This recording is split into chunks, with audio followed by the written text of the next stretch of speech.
hit your button. Hit my. Mm-hmm. It says. Okay, here you go. So.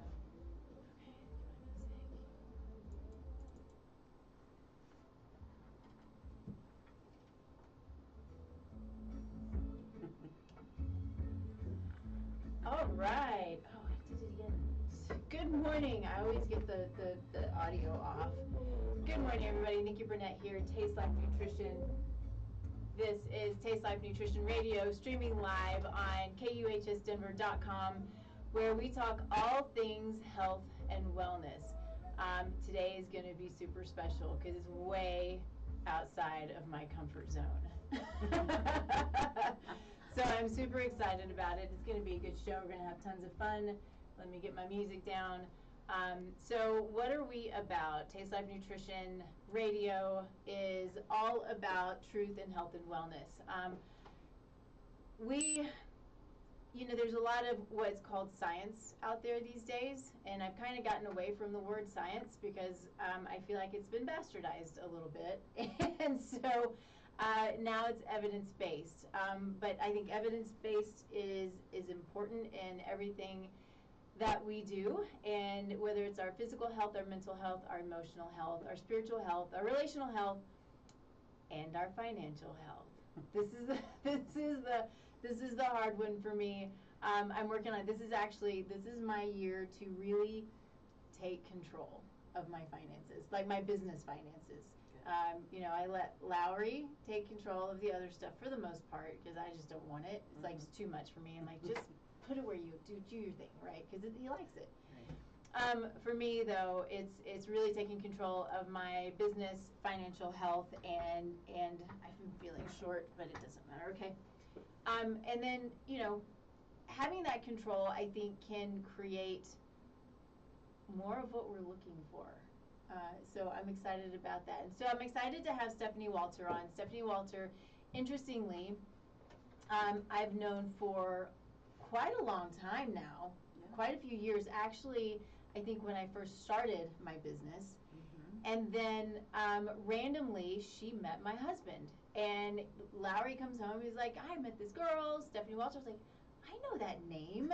Anyway, really cool situation. It's been a ton of fun. They are, they've become good friends and partners, and it's really been a good thing. But she has a lot of really good, fascinating information that she can give us regarding how we can build wealth and how a lot of what we've learned is not necessarily the way it should be, or maybe it's dated.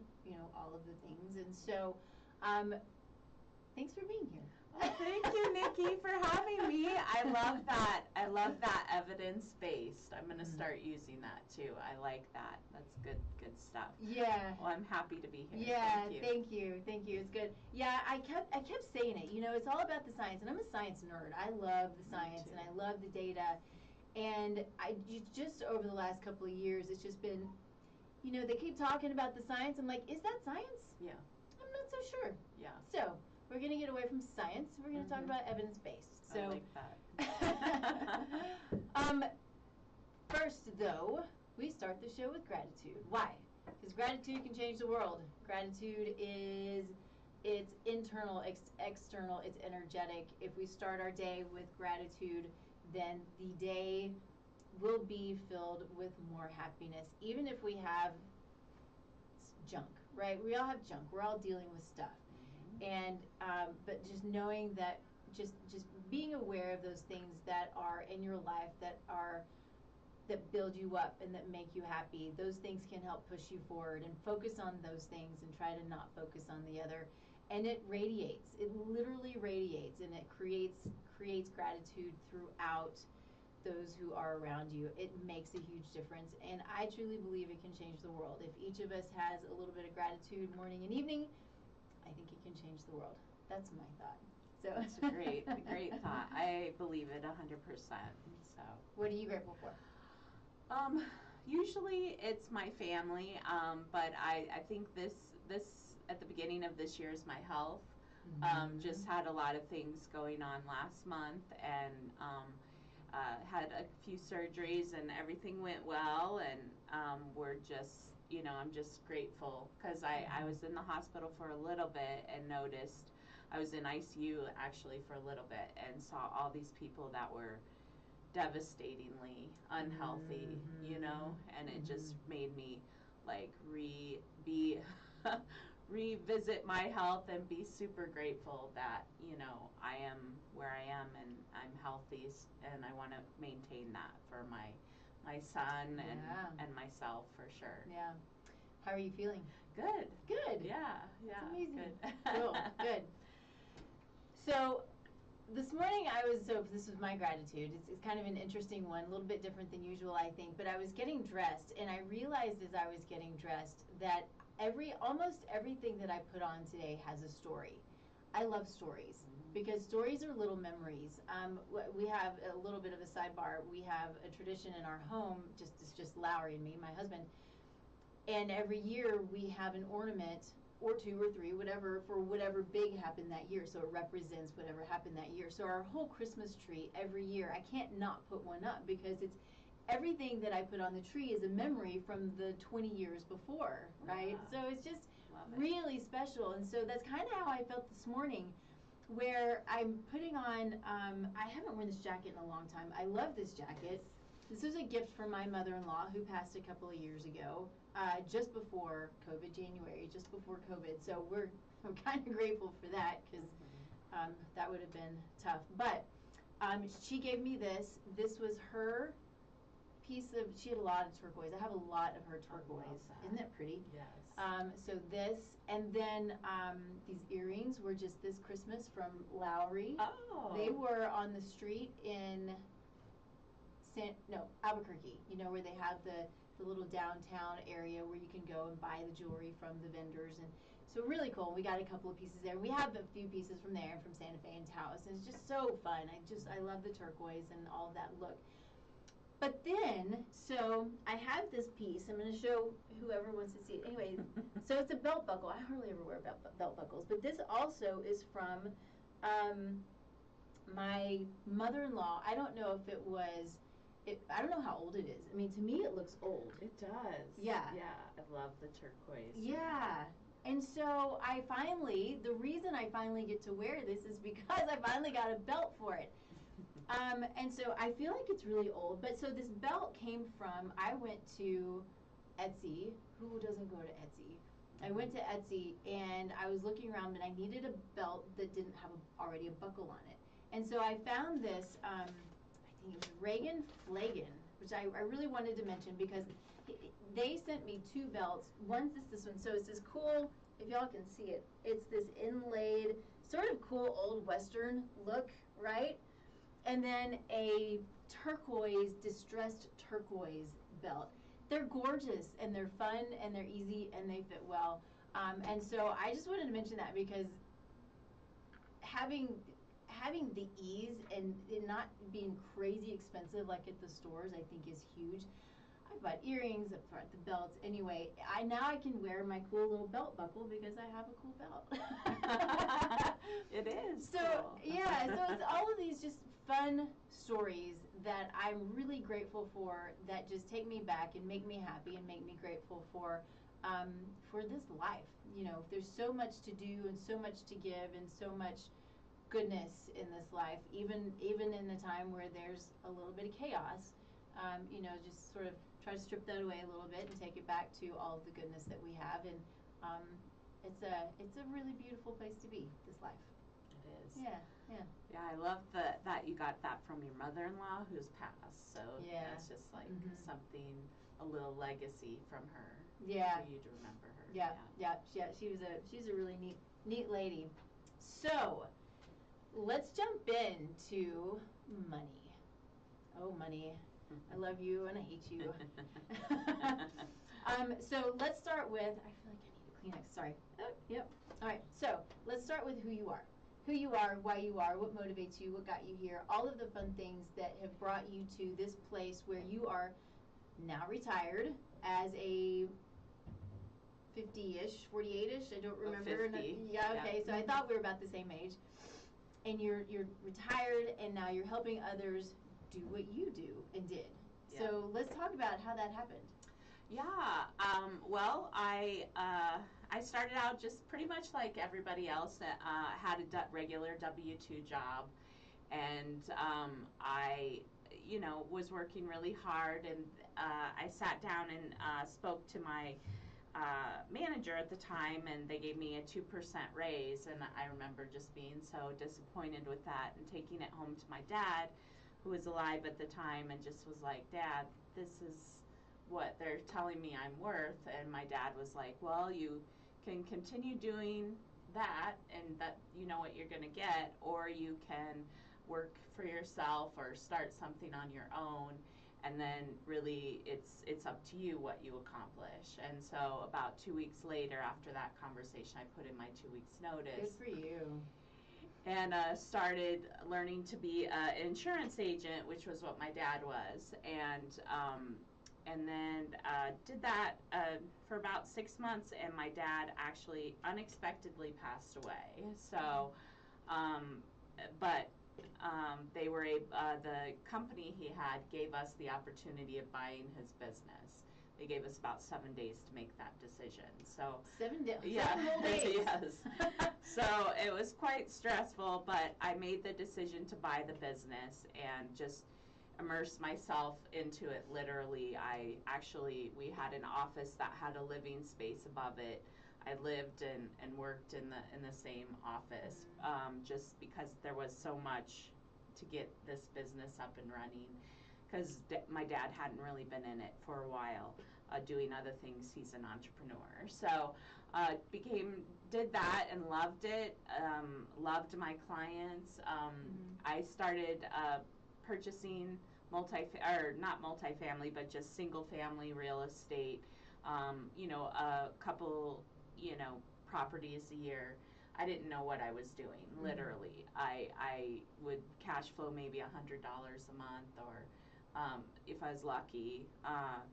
And I continued on that path for about 16 years, and I got invited to like a boot camp where they were talking to you about investing in multifamily real estate, and I was like, oh, this sounds interesting.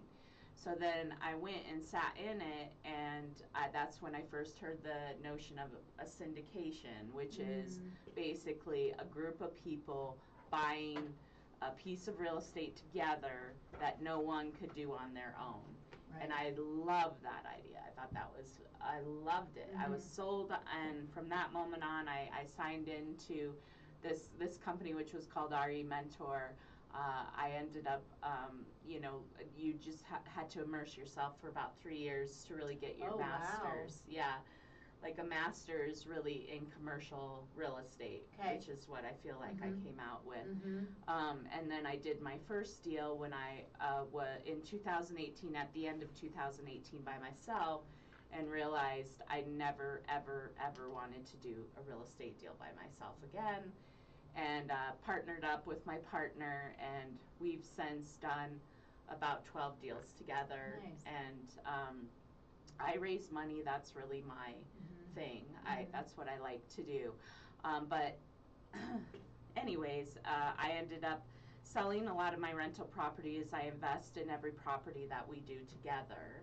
And as such, I was able to replace my business income pretty shortly. And so I retired from the insurance business in 2001. And so cool. Yeah. I think about it. In 2001 you retired. Yeah. Essentially. Yeah. I mean, so you were 40. Yeah. In my 40s. Yeah. Yeah. or 2021. Sorry. 21. Okay. Oh yeah. I'm sorry. That was a long time ago. Oh my gosh. No, 2021 was when I retired. So yeah. Cool. I forget about those 20 years. Yeah, I was off by 10. So how is it, so you now are able to just bring in money just based on the money that you've put in, essentially. So each deal you've done is what's bringing in cash flow for you. Yeah. Yep. And I did change my mental attitude, my mindset, which I talk about in this book I've written. It's not out yet. but mindset is huge. I noticed a lot of wealthy investors that were my investors were very interesting people, and quite giving. But what I found most interesting about them is that they focused on cash flow. I was always very focused on my net worth. You know, I do a little sheet every year and be like, ooh, look at how rich I am. But I had no cash flow coming in, but the thing is that they focus on cash flow. And once I shifted my focus that direction, that's why I was able to retire, because I was focused on cash flow coming in. Interesting. So there's you. I'm going to be super upfront about this. This is way outside of my comfort zone, and so knowing how to ask questions about this stuff is really hard for me, because I'm a science nerd and not a money nerd. Although I should be a money nerd, that would be helpful.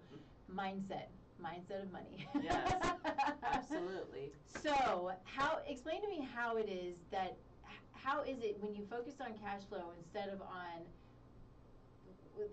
what you said? Net worth. How does that change? How does that bring in more cash flow? Well, for me, I was looking at my different properties that I owned and how much they were actually cash flowing at the end of the day. I had a lot of equity in them because we live in Colorado, so I invested, during the last recession. So you'd kind of have to be an idiot or do something really wrong to not have done well during this time. So I had a lot of equity. So I was like, well, I'm going to put this equity into this property we're buying, where we're getting like 20% returns a year, and then a cash flow that comes in every month. And it didn't take long to shift that money into cash flowing assets. So I just kind of sold my properties. Some people would feel more comfortable maybe taking an equity line out, but I felt I was tired of being a landlord. I didn't want any more part of it. I was tired of it, so I just took my money and put it into these deals, which I figured was the best thing, because what could be more safe and secure than my own deals? Well, yeah. That's amazing. And so one of the things, if I take all of this and relate it back to, what I talk and preach and teach is about less stress. So it sounds a little bit like you took a lot of the stress off, as well as increasing cash flow. Because when we have any kind of stress, it's going to create physical, mental, emotional dysfunction. Yes, absolutely. Right? Yeah. Did you experience any of that? Yes. I mean, it was a big sigh of relief, because almost like every snowstorm in Colorado, you'd be like, oh crap, who's gonna? I had one time when I was up. We have a condo, and my tenant called me at I think 2 a.m, and she came home to a broken pipe that had flooded the whole house. And it's just things like that. You don't want to be woken up at 2 o'clock in the morning on your vacation to talk about a broken pipe So that was a huge stress that was lifted off of me by doing this. Yeah. So again, another reason why we want to talk about this is, going back to what I was just saying is, we I have people who come to me on a regular basis, and they're dealing with all of these symptoms. One of the jobs that I have is to dig into the why behind the symptoms. Where are the stressors? What's going on? Yes, there can be infection, and there can be traumatic brain injury. All of these different things that can be going on that are creating these symptoms. But is there an underlier? Is there an underlying cause? Sort of like even way back in the way back, that is creating this problem. It can be trauma, but it can certainly be if you're dealing with financial issues. I'm working right now I'm about to launch a program called Soulful Conception, and a big part of this program is, it's preconception care and planning, but a big part of the program is making sure that anybody who's coming through this program is aware of their mental and emotional health, of their financial health, their spiritual health, and allowing them to work through those things to release blocks. And not all of this is stuff that I do. I have, people who are my experts, my guest experts, who are going to come in and talk about, really broad range of things to help women and their spouse to sort of move through the process. And as my friend, I don't remember who it was now. Jennifer Bloom had her on last week. She said, pregnancy is not about doing, it's about receiving. Mm-hmm. And so that, isn't that pretty? Mm-hmm. And that's what I keep that at the top of my mind. And everything is, it's such a holistic view of health and of allowing for pregnancy to come in, and all of these different things, whatever goals we have in our life, the stressors that we have can really be, can inhibit what we're wanting, where we're wanting to go. So anyway, just a little bit of a side note, but I think that it's interesting to watch just a little bit of a change of mindset. One small thing that a person can say switches where you are in life, essentially. Mm-hmm. Yeah? Yes. Mm-hmm. Yeah. I agree with that 100%. Mindset is a huge thing. I have a chapter that's dedicated to it in my book. It's essential that people change their mindset when it comes to money. So let's talk about that. Let's talk about one of the things that we have just sort of in the promo is that you are sort of dispelling the myths. The things that we've been taught growing up are the things that are going to build wealth. What are some of those things that we should know that are the myth, and what's real, and what works? And I'm sure a lot of it's some individualized as well, but the big myth I think that I hear from a lot of people is when they invest, they have to take high risks. Like, people are like to me, oh, you work with a lot of wealthy people. Well, I'm sure they're getting into high risk things to get these high returns. There's nothing further from the truth from what I've seen from my wealthy investors. They invest very much in things they know and in things that they understand, mm-hmm. which I would draw the opposition to that is the average person in a 401k puts their money into it every month, and they have no idea what it's invested in. If you ask mm-hmm, them, yeah. And actually I think I read this, it might be something I referenced in my book. I think if you ask someone, 90% of people in 401ks do not believe they're being charged fees. And fees are really the silent killer in these plans. So is that why you don't like 401ks? Yeah.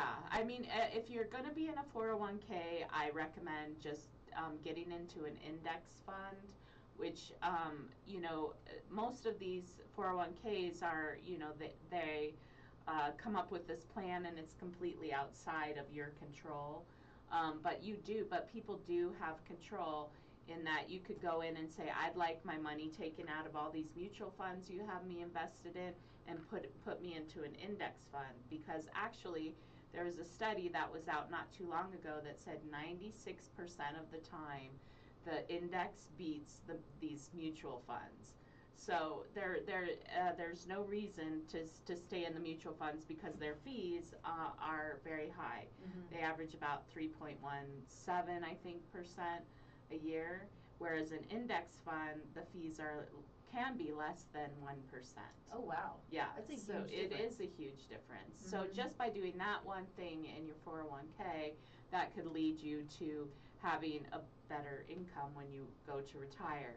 I just think that it's a good idea, for people to diversify, truly diversify, which mm-hmm. is have some market-related funds, have things outside of the market as well, is what I've seen. But most of the wealthy people I know don't have the 401ks because of that lack of control, mm-hmm. which they need. Mm-hmm. And they crave to understand what they're investing in. And I would ask, how can any person that's investing in a mutual fund, which is hundreds of different companies, know who's running the company, each of the mm-hmm. companies, what is their goal, what are their goals, what is the experience level of the management team? All of those things are hugely important to wealthy people. I'm going to ask you to do me a favor and just come this way just a little bit because we got. Oh, sorry. Thank you. Yeah. So, what would you do? So do you recommend or do you prefer something over 401k instead of?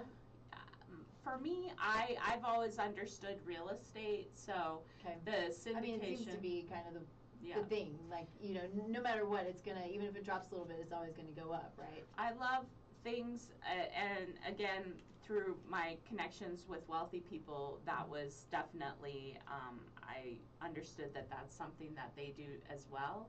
And so if they invest in tangible things, whether that be a business, or real estate. Real estate syndications are quite easy to get involved with, but a lot of people don't understand them, or yet have never heard of them. And they've been around forever, and the banks, big banks, institutional money, and the wealthy have been doing this type of investing for years. I'd say hundreds of years, actually, syndications have been around. Interesting.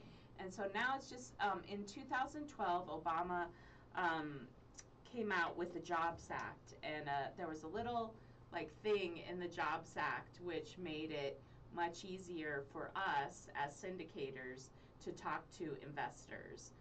So it made it so that prior to this law, we'd have to be at the country club, and I'd have to be like, yeah, I've got this deal, but I can't talk to someone I've never known or don't have a previous relationship with. So that kind of keeps it really tied into these wealthy circles of investors. But when that changed, it allowed us to market outside. It allows me to go on your show and talk about the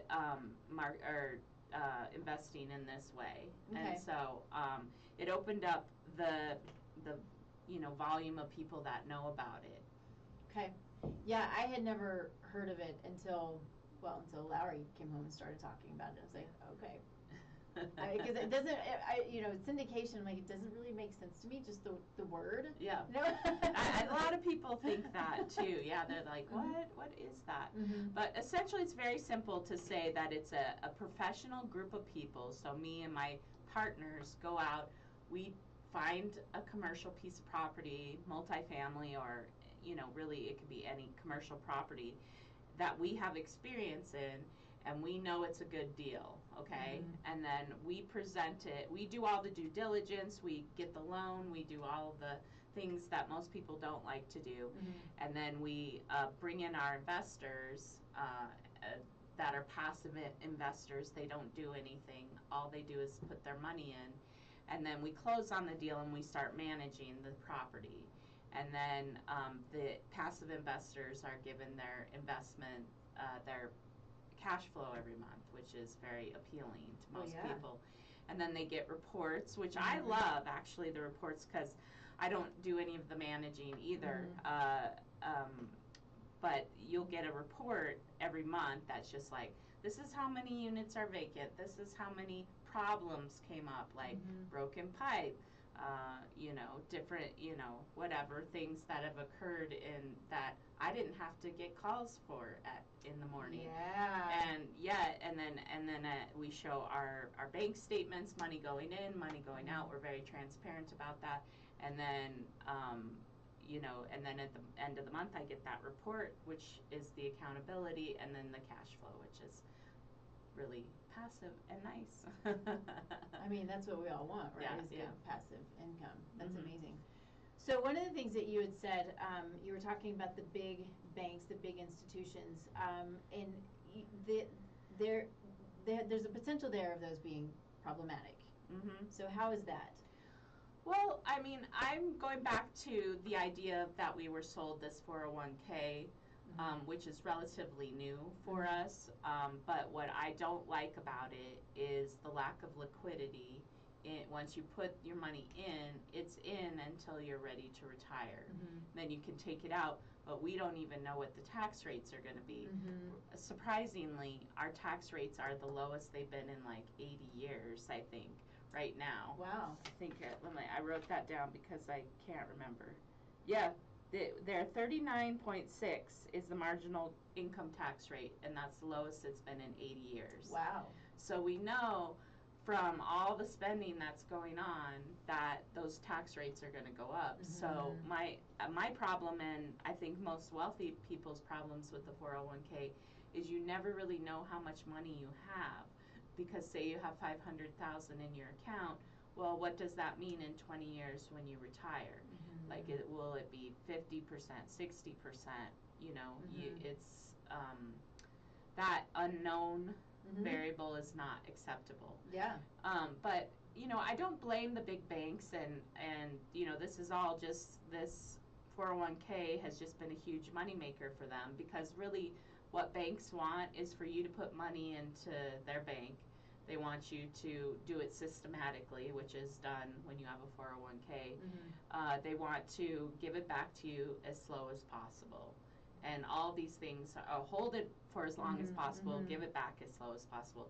These are all encompassed in what a 401k is. Okay. And so it's really important that you understand like what kind of fees you're paying, and really get on top of that and make decisions if, you know, you have some money to put into something else outside of the 401k is sort of my recommendation. Okay, cool, yeah. So what are there other myths that you want to tell us about? I like, well, this one is more like mindset, which I like a lot, is, okay, the mindset of what most people think wealthy people have is an accumulation mindset, which means I'm just going to take this money and put it somewhere and just let it sit. You know, I kind of sometimes use the example of the grandma with her, you know, her nest egg under her blanket or mattress or whatever. But there's, so anyways, yeah, that's, what was I? Mindset, yes. Okay, but the actual wealthy person thinks of utilization, which is using their money at all times, knowing what it's doing for them at all times. That's Lowry. Yeah. I was talking about that. I'm like, yeah. I thought I was using it. Anyway. And look at it, and really, it is a mindset shift, because it's like, okay, this money should be doing something for me. And when you switch that, that's when, you know, you are more concerned with your cash flow coming in and not just sitting. So yeah, I think that's a huge one. Yeah, I think mindset's important for just about anything. You know, it's important to well, to learn and to grow. I mean, that's kind of what I feel like right now, because again, this is so far outside of my world. I really literally let Lowry take care of most all of that stuff, because I'm just like, just give me the you know, just give me the sciencey stuff, you know, the evidence-based stuff. But learning, having the mindset of growth, having the mindset of education, and being okay to be guided when it's uncomfortable, because that's how I feel about money. Is you know. I mean, I love it. It's not that I don't want it. It's just, you know, how do you know it's working for you? Anyway, all of those things that is, you know, that's, I'm 50 years old. It's time to know. And to have the mindset to be open to that, and want to learn and grow. So here we are, learning and growing every day. So I think this is probably a good question, you know, when it comes to the syndications, kind of getting back to that, and you might have said this already, but is this something that anybody can participate in? I assume you have to have a little bit of money to be able to give. Yep. And that is the thing with these deals. You have to be an accredited investor, which means that you have to make you know, $200,000 a year, or have a net worth, or have a net worth of $1 million. Okay. But what I tell people, that because I work with a lot of people that are, you know, just trying to get into something like this, is that it's very possible to create like an LLC, and this is completely legal, to create an LLC, and just one of the people has a net worth of $1 million. So say like 4 people want to invest each $25,000, and they're able to get into a deal like this, and it's not very long before they're an accredited investor. Interesting. Yeah, and all of this stuff is regulated. I'm big on this.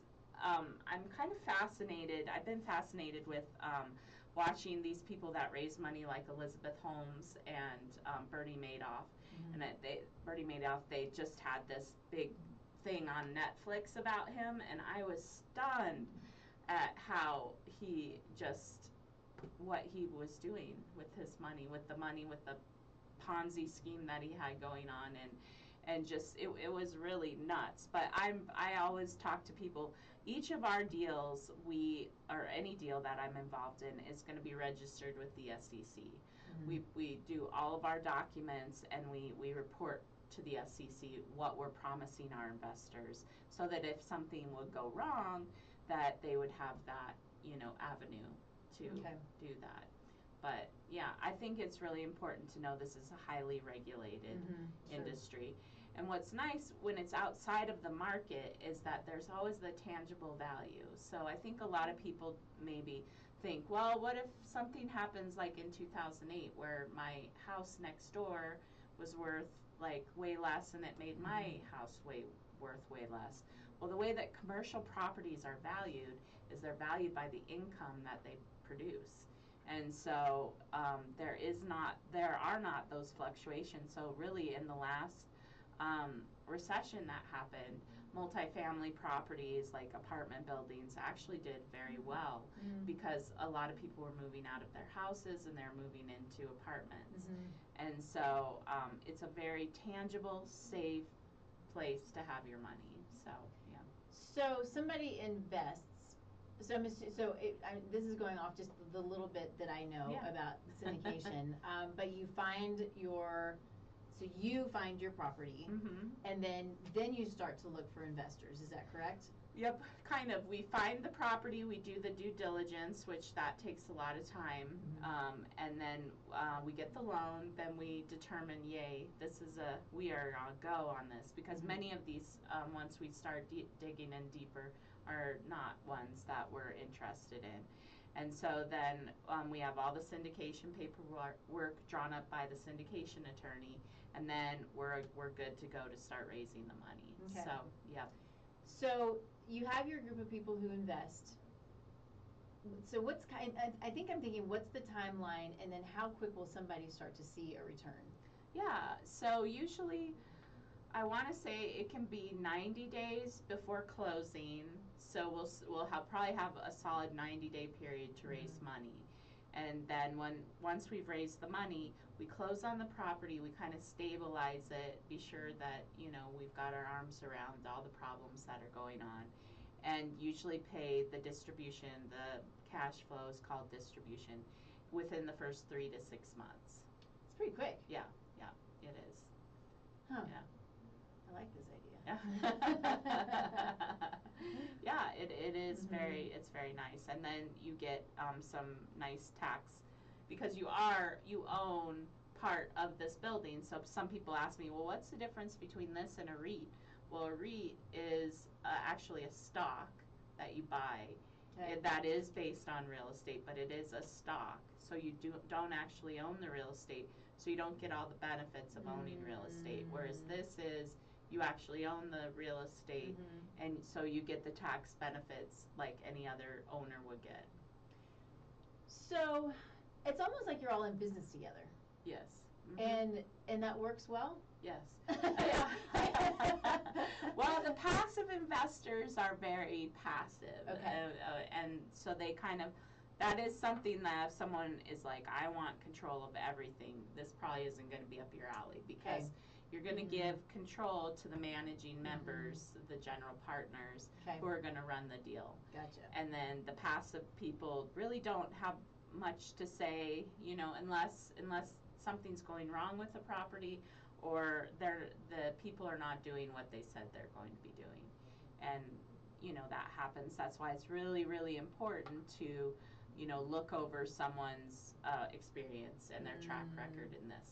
But usually I find like people, they find us or someone else, and they really only invest maybe with one or two different syndicators, because once they go through and do all their due diligence on our track record and what we stand for, they don't really want to look around a lot, and we have a good track record, we perform well, they just invest again and again. Yeah. Well, that makes sense. Once you find somebody you trust, that's what, I talk about this a lot just in practice, is building your team and finding the people who you can go to and who you trust and who are, whether they're your mentors or your guides or just people who that they have your best interest at heart. Because if you don't, then, nobody's going to be successful, right? And at some point. So. And that's a huge thing with wealthy people. They believe in ideas. They want to learn about your ideas, say, for turning this commercial property around. But then they do a lot of research on you and the team. So they invest in teams, ideas, things like that. Okay. Yeah. Very cool. So much fun. Let's see. What other super interesting questions can I ask you? So let's get in a little bit to stuff that I know really a lot about, tax diversification. This is all so important and so intriguing and interesting, and I'm like, all right, what does that mean? Well, it is. Actually, it's a great term that I've just heard recently, and I love it. It's tax treatment diversification. So everybody thinks of, are you diversified? Are you diversified in your portfolio? But no one ever says, are you diversified with your tax treatment of your income? Now, what are the different tax treatments? It's fully taxable. It can be somewhat tax advantage, like investing in real estate. It can be tax deferred, which is most of America waiting for their 401k, or it can be tax free. And that's the bucket that most people don't think about, but there are definitely strategies of getting tax free income. Well, that would certainly be nice. Yeah. So are these strategies that we should talk about? Yeah, this is kind of changing the conversation just a little bit, because these are products that act very much like real estate. They're assets, they have tangible value, they go up all the time, they're not linked to the market and things like that. And the way that we put these together are they're leveraged very much like a real estate product, and they provide tax-free income. This is something that, again, wealthy people have been doing for a long time. It's been a kind of a secret, I think. There's no other way to say it, because I talk to people every day. No one has ever heard of this strategy, even insurance agents, because this is actually an insurance product.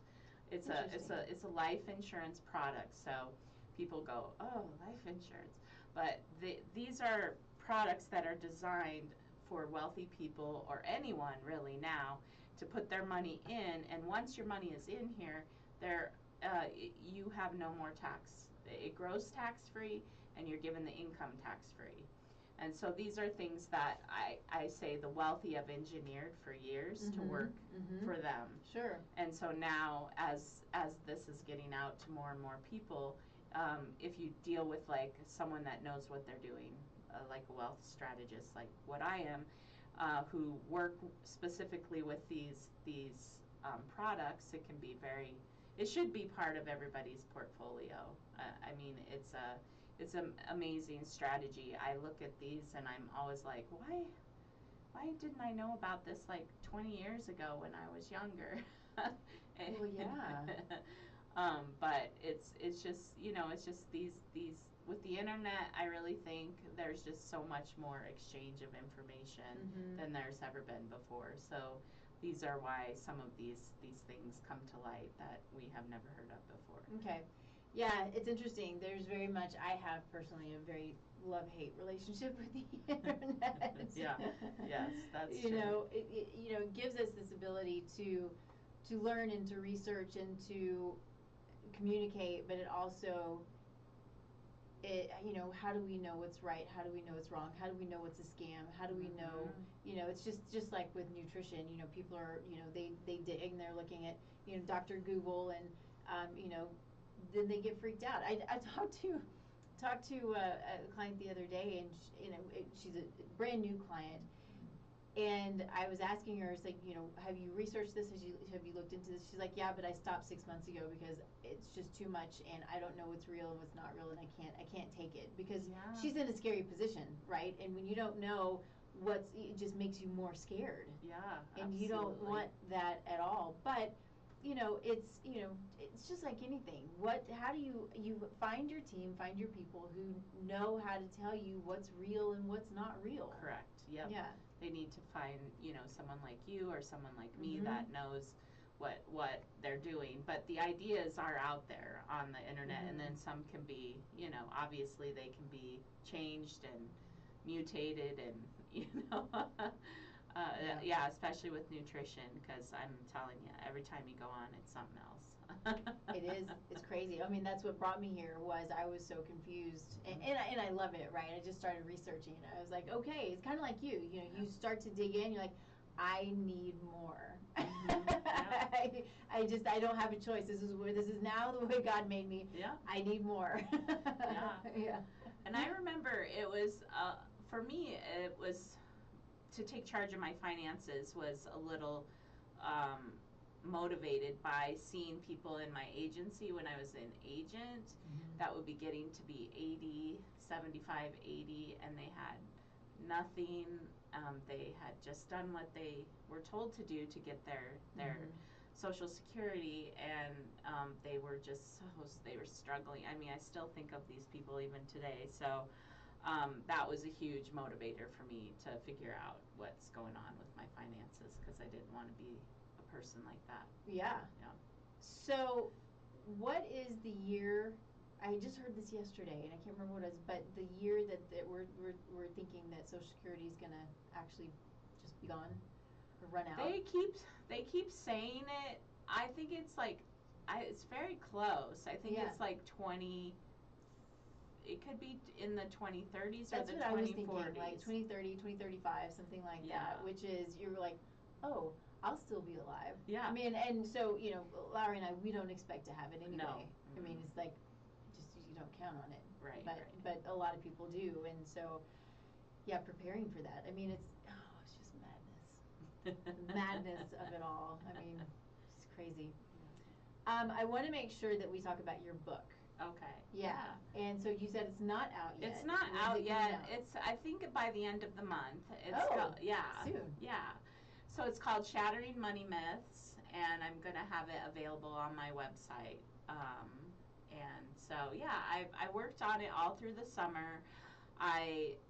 Because I just went on a lot of podcasting, and people sort of asking me the same questions over and over again. You've asked me a lot of different questions, but that's great. Because I don't know really what to ask. But asking a lot of the same questions, which meant that some people had a real interest in these different things. And so then I was like, gosh, there are so many things. And then also me working with my wealthy investors and just understanding how they looked at money. And then also my evolution of, okay, I thought I was doing everything right. And then, just switching mentalities to investing in cash flowing things just kind of changed everything for me. So then that just kind of made me want to ride it, and also introducing some products, like I said, the syndication. There's a chapter on the syndication in the book. There's a chapter on these premium financed insurance policies that provide these amazing streams of income when you get older. There's even a chapter on annuities, and then just the myths that of the fees. That's really the killer for most people, is learning about the fees, because that's actually something they can do. They can make a change in their 401k, their investments, to move their money to an indexed place, and then they've reduced their fees. Okay. But, yeah. So what are some questions that others are asking you that I didn't ask you that maybe we should talk about or know about?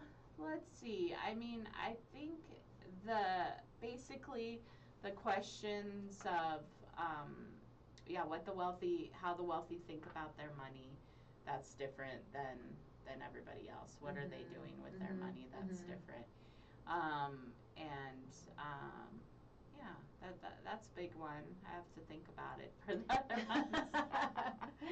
So would syndication be one of those things that the wealthy do? Yes. That okay, I think you said that, but I just wanted to be clear about that because I think that's such an interesting, cool concept that just almost anybody can get into. Yeah, and that's what I try to tell, like, because I have a lot of clients that maybe quite aren't at the 1 million net worth, and I still don't think that should, keep them from investing, which is why I say, well, if you want to partner with a group, you can get involved in something like this just to see how it works, or even if they're uncomfortable with coming up with a minimum amount, that usually our minimums are around 100,000 to invest.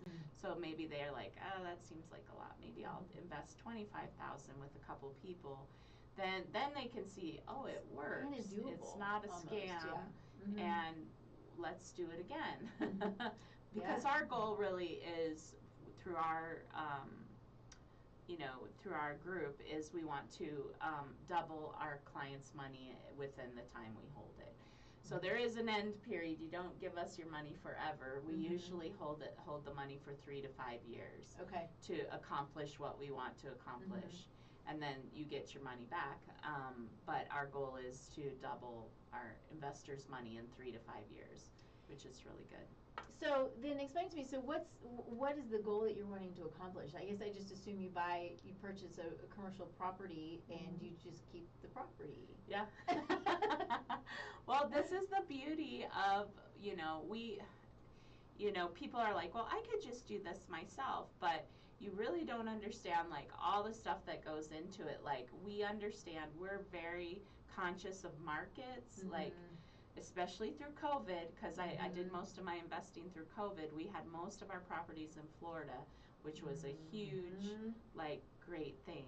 Yeah. But, and multifamily. So, yeah, I think that's, hugely important. To look at the markets, then you've got someone that's really understanding the asset. We're trying to buy something that's undervalued in some way. Okay. So we're looking for a property, to use multifamily, that's an easy example. Like the vacancy is really low, or they're not charging market rents. You come across this a lot when you find a property that maybe a family has owned for a few years, and it was like how I was when I was a landlord. I'm like, I'm just happy someone's in. I'm not gonna raise the rent. And so, yeah, you find a lot of people like that are in either not keeping their rents at market rent, and or their expenses are out of control. All of these things add value to the property itself. So we come up with our business plan and say, okay, we can raise the rents, over this amount of time. Well, it looks like this market we're in is growing. Like our last property we bought was in Orlando, and Orlando is insane. Every place in Florida is insane, but anyways, Orlando is growing. 1,500 people a week are moving there. Jeez. Yeah. Wow. Yeah, it's nuts. So, and then they have not enough housing there. So, you do the supply and demand in your head. So, yeah, those are the markets we look for. Okay. And then we look for, someone who wasn't running their property right. They need to increase the value some way. So, yeah, there's a plan, and there's a different plan for each property because each one's different. And then we determine, okay, we're going to be able to add, so much money to the value of this property when we go to sell it in 3 to 5 years. Okay.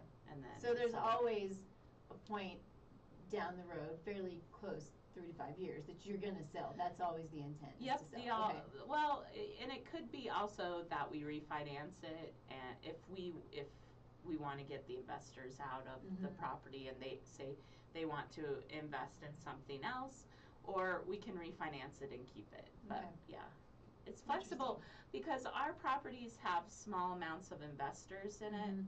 You know, we usually have maybe 50 investors in any one deal. So we all know each other, we all communicate with each Mhm, other. mhm. We're going to do what makes everybody happy at Okay. the end of the day and what suits everyone the best. And that's easy to do, huh? Yeah. I still go back to this. A lot of people, a lot of opinions, but I get that they don't have a lot of opinions. They just want their money. Right, exactly. Which the is best good. return Yeah, on their yeah, money. yeah. Mhm. Well, so is there anything else? We've got just a few minutes left. I want to make sure people know how to reach out to you, but is there anything else that you want to share that we maybe have not talked about? I mean, I know that finances can be super confusing, just like, you know, what you were saying. They listen to Dave Ramsey, they listen to Susie Orman, but I heard this quote that was by Robert Kiyosaki, who is a really cool guy. Yeah. And he says the wealth that you attain depends on the advice that who you're seeking your advice from. And so I say, you know, yes, some of these things might sound like different and scary and not what your financial planner is telling you to do, but know that your financial planner is being motivated by keeping your money in the system where it is. So to start looking into these things, and actually I think the saddest thing about the 401k is that it's really let people give up responsibility for their money. They just put it into this spot and they're like, okay, I don't have to think about it. Yeah. But truly just take responsibility for your money and, you know, the goals that you want through your retirement. Seek advice from people who are working with wealthy people or have experience in this industry, because there are so many different things that you can be doing and should be doing with your money. I did a 3-day seminar, a sort of a financial health, was it financial prosperity 101, sort of seminar. It's 3 days of this stuff. And I was like, okay, I can do this, you know. But one of the things that she said, which makes sense because we say this, I mean, especially in health and wellness, is what you focus on will grow. Yes. And you know, you go when what you focus on, you know, so you think about if you're focusing on your weight, well, you keep focusing on it, you might grow.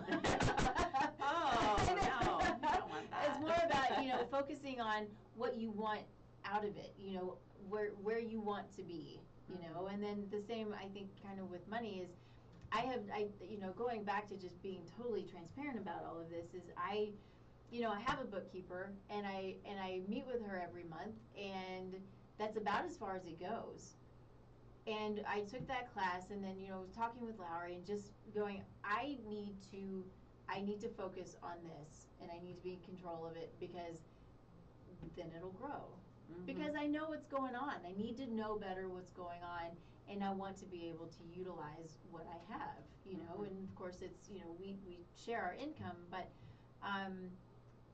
I don't know, it's like, you know, sometimes you just get that switch that flips and you're like, okay, just stop being stupid and do what you gotta do. Be an adult. You gotta be an adult at some point. So, anyway.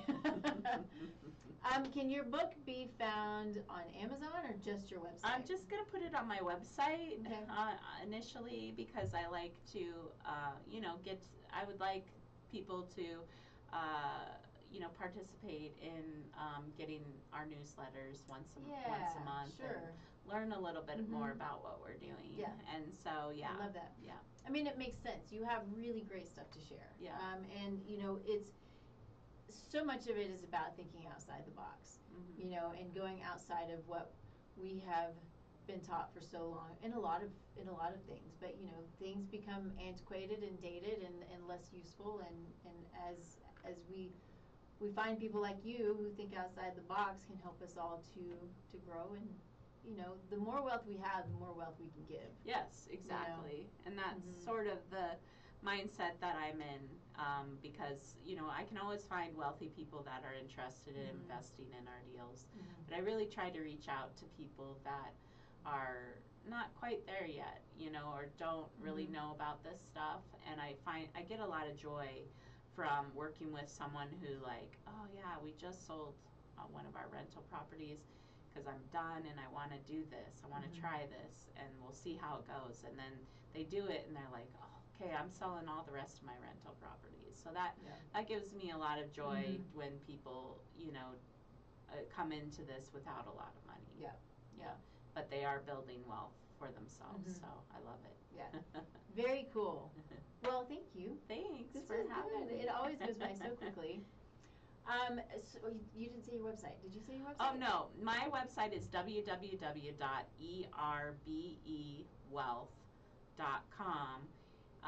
It's Erbe. It's a German word for legacy. It's a nod to my dad, who is my, mentor, best mentor I've ever had, who passed away. He was a second generation. His father came over straight from Germany, a German immigrant, and so I was like, I'll just do the name of my business to honor him, a legacy of wealth. Yeah, I love that. Very cool. Well, thank you, and thanks everybody for joining us. Of course, you can find me at tastelifenutrition.com. We're streaming live here every Thursday, 10 a.m. Mountain Time on KUHSdenver.com, the best station ever. Thanks to Henry. Thanks, Henry. So you can go to my website, tastelifenutrition.com. You can fill out an assessment online. I'll reach out to you personally. We'll chat about it and see what we might be able to do to help you out a little bit. All the social media is Taste Life Nutrition. And of course, it's coming. It's coming really, really soon. We'll announce a date here shortly. But soulful conception, soulful. The words are hard. But this is a preconception care and planning course that I'm super excited about. This is a course that is it's becoming bigger and bigger, and what I mean by that is it is supportive of the clients, it's supportive of practitioners. It really is. It's kind of a little bit like this show, where there are amazing people who have a lot to give, who people need and don't know that they're there. Do you know what I mean? And so what I want is to close that gap. I want couples who are looking to grow and expand their families, to have the ability to reach out to the people who can best help them in the shortest period of time. Obviously we're going to talk food and supplementation and detoxification and toxicants and mindset, but there's so much. We want to get rid of blockages. We want to look at the epigenetics from the past to the future. There's so much that we are going to put into this program, and I think it can do nothing but really create a healthy pregnancy, a healthy baby, a healthy adult, and a healthy future for generations to come. And I'm super excited about it. So if you have questions about it, please feel free to reach out. More to come, but it's starting to grow on social media. We're getting it out there, and I'm super excited about it. So anyway, we'll see you here next week, 10 a.m. Mountain Time, and I hope you all have a wonderful week and a wonderful weekend. See you later. Thanks for being here. Thank you.